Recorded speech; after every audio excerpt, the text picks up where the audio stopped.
কথায় আছে, প্রদীপ নিজে জ্বলে সবাইকে আলোকিত করে, কিন্তু তার নিচেটা সব সময় অন্ধকার থাকে।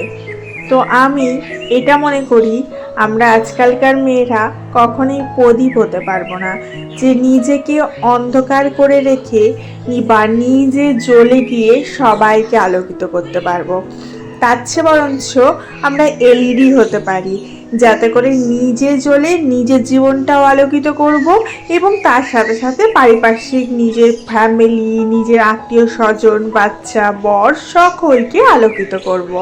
Hello everyone, this is Ivy, welcome back to my channel Isha's ডায়েরিজের একটা নতুন সকালে তোমাদের সকলকে ওয়ার্ম ওয়েলকাম জানাই।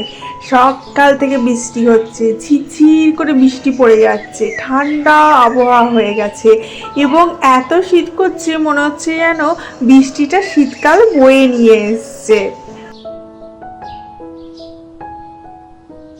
আজকে একটা নতুন ধরনের নেল পালিশ ট্রাই করলাম, বেশ সুন্দর লাগছে। এটা এখন নতুন উঠেছে, ট্রেন্ডিংয়ে চলছে, একদম গ্লোই টাইপের লুক দিচ্ছে, বাট সামহাউ আমার একটু ডিপ কালারই পছন্দ।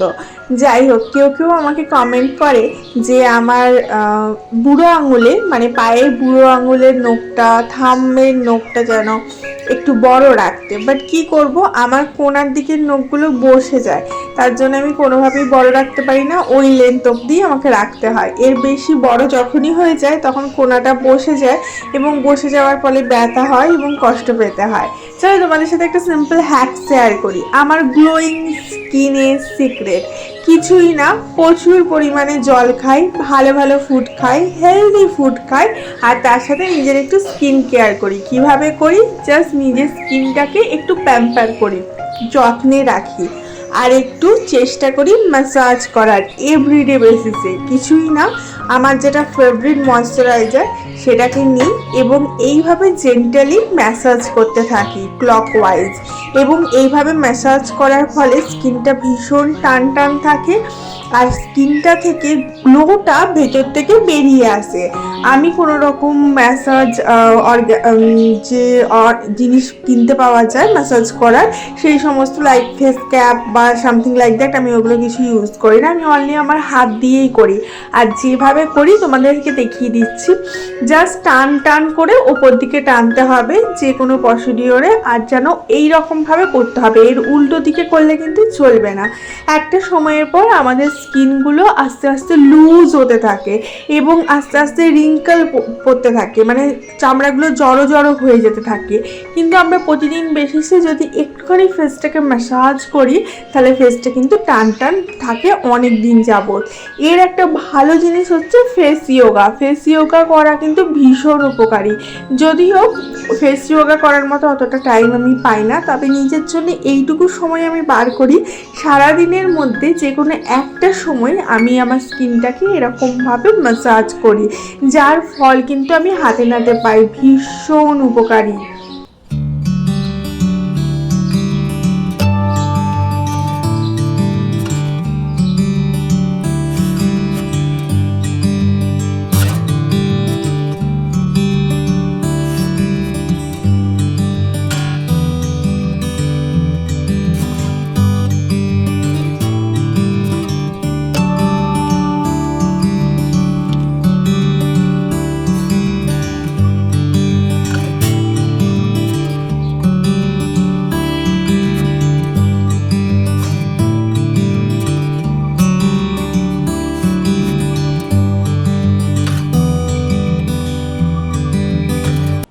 এক কাপ চা খাবো আদা আর তুলসী পাতা দিয়ে খাওয়ার চাটা ভীষণ টেস্টি হয় এবং ভীষণ এনার্জি দেয় আমাদের শরীরকে। সারাদিন বেসিসে এনার্জিটাকে ধরে রাখতে এবং সারাদিন বেসিসে আমাদের ভিতর থেকে এনার্জেটিক করে তুলতে কিন্তু ভীষণ এফেক্টিভ। এরপরে ব্রেকফাস্ট করার পর একটুখানি ফ্রুট খেলাম। আজকে ফ্রুট চাট বানিয়েছিলাম, তার মধ্যে ছিল গুয়াভা। এবারে গুয়াভাগুলো হাজব্যান্ড মশাই দারুণ সুন্দর নিয়ে এসছে, একদম সেই ডাসা পেয়ারা, আর তার সাথে ছিল বেদানা। আর বাইরে কি হাওয়া দিচ্ছে দেখতেই পাচ্ছ, তার জন্য আজকে আর ব্যালকনিতে বসিনি, আজকে ঘরে বসে একটু টিভি চালালাম এবং টিভি দেখতে দেখতে ফ্রুট স্যালাডটা এনজয় করছি উইথ মাই ডটার। আজকে ওর ছুটির দিন ছিল।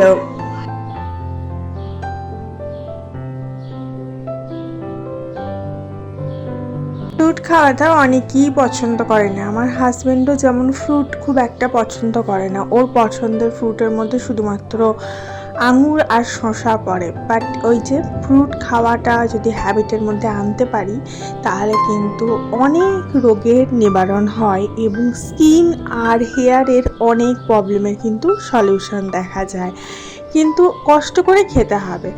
আর যারা ভালোবাসে তাদের তো কোনো কথাই নেই। যেমন আমি নিজে ফ্রুট খেতে ভীষণ ভালোবাসি, আর আমার মেয়েও খেতে ভীষণ ভালোবাসে।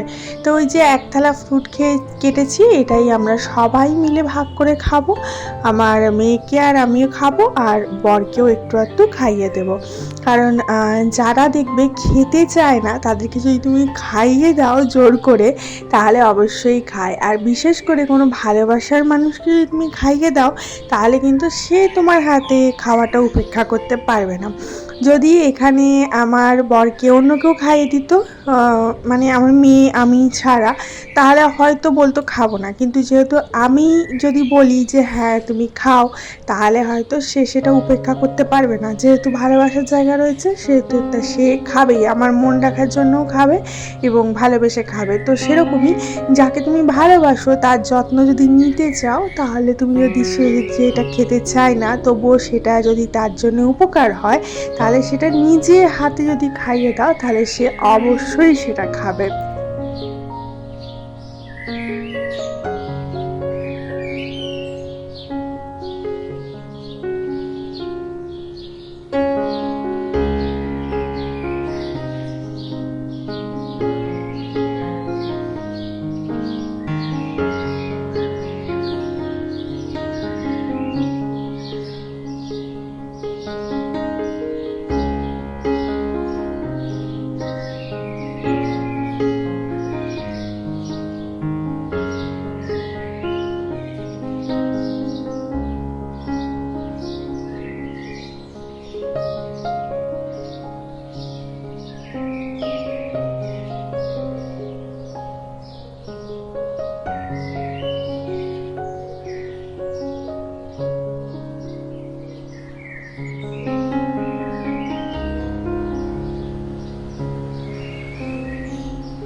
কবে থেকে ভাবছি পুতুলের এই জামাটা পরে রয়েছে, এটা পুতুলটাকে পরিয়ে রেডি করে রাখবো, কিন্তু ওই যে হচ্ছে না কিছুতেই।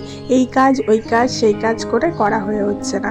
তো আলমারির মাথার উপরে উঠলাম পুতুলটাকে জামা পরাতে, নিয়ে দেখছি আলমারির যে ওপরটাতেই আমার এখানে নাইট বাল্বটা আছে, নাইট বাল্বটার চারিদিকে না ঝুল হয়ে জমা হয়ে গেছে। তো ভাবলাম সেই জায়গাটাও পরিষ্কার করে নেবো আর পুতুলটাকে ড্রেসও পরিয়ে দেবো। অ্যাকচুয়ালি এই পুতুলটাকে যে ড্রেসটা পরাচ্ছি এটা আমার মেয়ের ছোটোবেলার ড্রেস, আর আমার মেয়ের কিছু কিছু ড্রেস আছে যেগুলো আমি এখনও পর্যন্ত ডোনেট করিনি, স্মৃতিচিহ্ন হিসেবে রেখে দিয়েছি। হয় না, বাচ্চাদের ছোটোবেলার কিছু কিছু জিনিস নিজের কাছে সযত্নে রেখে দিতে বেশ ভালো লাগে। তার মধ্যে এটা হচ্ছে ওর ফার্স্ট ড্রেস আর কি, ফার্স্ট গাউন টাইপের ফ্রক কেনা হয়েছিল, তখনও প্রচুর ছোট, জাস্ট এটা পরবার মতো এই ছিল না, কিন্তু তবুও আমাদের নিজস্ব আমার দিদির মেয়ের মুখে ভাত ছিল, তো সেখানে যাব বলে অ্যাটেন্ড করবো বলে ওর জন্য কিনেছিলাম। তো এই জিনিসটা আর ফেলে দিতে পারিনি। আর ড্রেসটা এত ভালো, মানে এই জিনিসগুলো একটু দাম নেয় ঠিক কথাই, কিন্তু কোয়ালিটিগুলো ভীষণ ভালো হয়। এতবার যাবৎ পুতুলটাকে পরাই, আবার খুলিয়ে কাচি, আবার পরাই পুতুলটাকে, তো কখনো এটা ছেড়ে নেই, খারাপ হয়নি, গ্লেজটা পর্যন্ত নষ্ট হয়নি, এত ভালো আছে। যাই হোক, ওই যে বললাম নাইট বাল্বটার চারিদিকে ময়লা হয়েছে, মানে ঝুল জমে গেছে, তো আমি ভাবলাম ওই জায়গাটা একটু পরিষ্কার করে নিই এবং আশেপাশে যে জায়গাগুলো একটু ঝুল জমেছে সেগুলো পরিষ্কার করে নিই। অ্যাকচুয়ালি প্লাস্টিক পেন্টের এটাই প্রবলেম হয়, ওর ওপরে ওপরে ঝুলটা চাপ হয়ে জমা হতে থাকে, কিন্তু নর্মাল পেন্টে এই জিনিসগুলো কিন্তু প্রবলেম হয় না।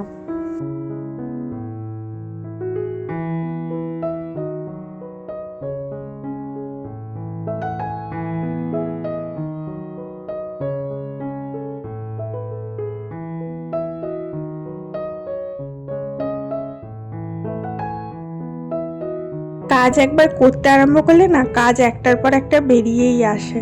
তখন মনে হয় এটা করি সেটা করি। যেমন এখন মনে হচ্ছে যখন ঝাড়তেই লেগেছি দরজার পেছনটা বেশ খানিকটা ধুল জমেছে, তো ভাবলাম সেই ধুলোগুলো একটু ঝেড়ে নিই। তো এখানে কিছু ব্যাগ ছিল, সেই ব্যাগগুলো সরিয়ে দিলাম। এগুলোর মধ্যে আমি কিছু ব্যাগ আছে যেটা আমি বাইরে গেলে নিয়ে যাই অল্টারনেটিভভাবে, আমার মেয়ের আছে।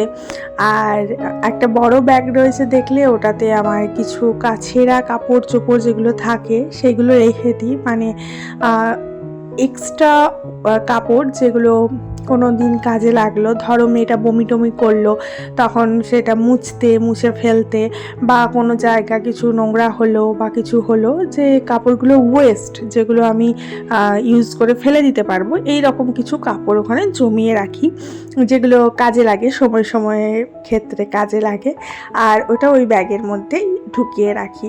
আর একটা লাল রঙের ব্যাগ রয়েছে, ওর মধ্যে আমি চুল আঁচড়ে চুলটা বাইরে ফেলি না, ওর মধ্যে জমিয়ে রাখি। ভবিষ্যতে চুলটা দিয়ে আমি কিছু বাসনপত্র নিয়ে নিই।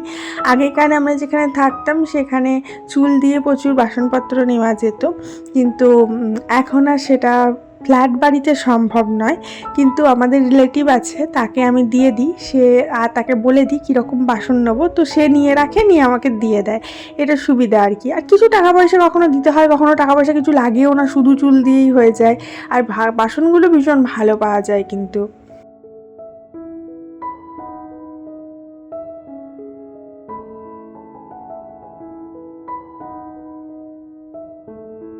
কাপড়গুলো ঢুকানো থাকে, তো ওপরটায় দেখছি একটু হালকা হালকা ধুলো ময়লা জমেছে। তো ভাবলাম না যে যেখানে কাপড়গুলো জমিয়ে রাখছি তার ওপরটা না প্যাকেট দিয়ে সিল করে দিই, তাহলে আর কোনো রকম ধুলো ময়লা ঢুকতে পারবে না, আর পরিষ্কার পরিচ্ছন্ন থাকবে।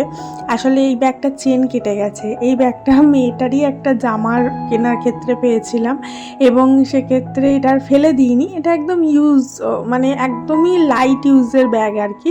তো ওই আর কি প্যাকেট দিয়ে রেখে দিলাম। এর ওপরটা দেখো এইভাবে প্যাকেট দিয়ে সিল করে দিলাম। প্যাকেট বা নিউজ পেপার দিয়ে সিল করে দিলে কি হয়, ওইটার ওপরে ধুলোটা পড়ে, আর যেটা মেন জিনিস রয়েছে সেগুলোর ওপরে ধুলো পড়ে না।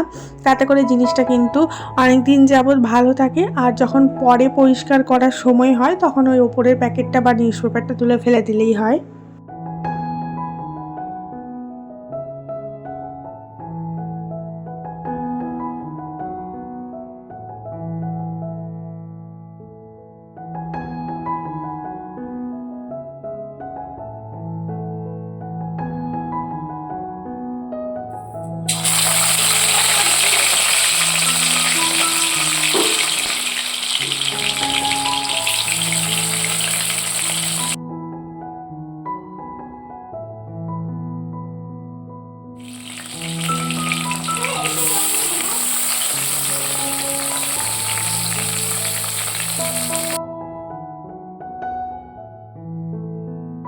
এখন মেয়েটা চান করতে যাওয়ার আগে ওকে একটু অয়েল ম্যাসাজ করে দেবো।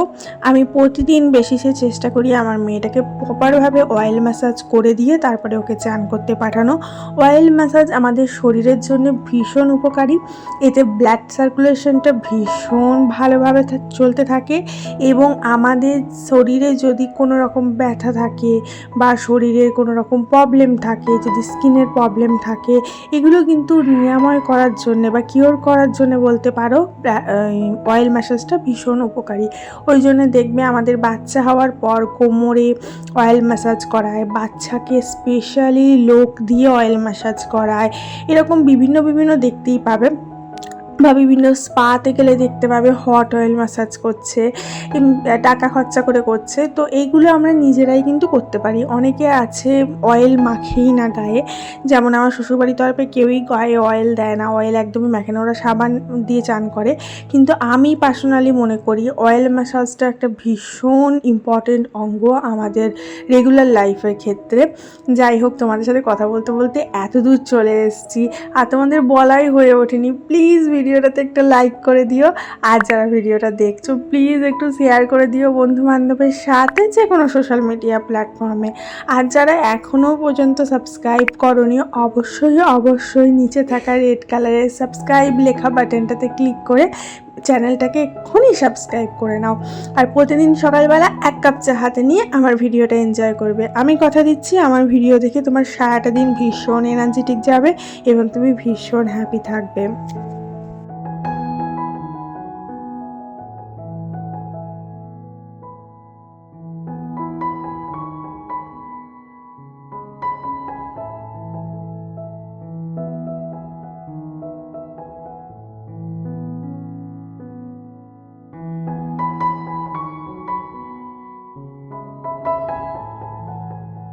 আজকে লাঞ্চের মেনুতে ছিল একদম চাপ চাপ নিরামিষ টমেটো আর ধনেপাতা দিয়ে ডাল, যেটা আমাদের জিরা ফোড়ন দিয়েছি।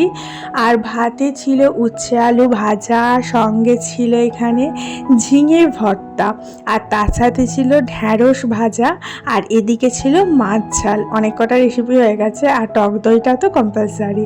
তো চলো এখন আমি লাঞ্চটা এনজয় করি, আর তোমরা সারাটা দিন ভীষণ ভালোভাবে কাটাও। Happy Monday, love you all.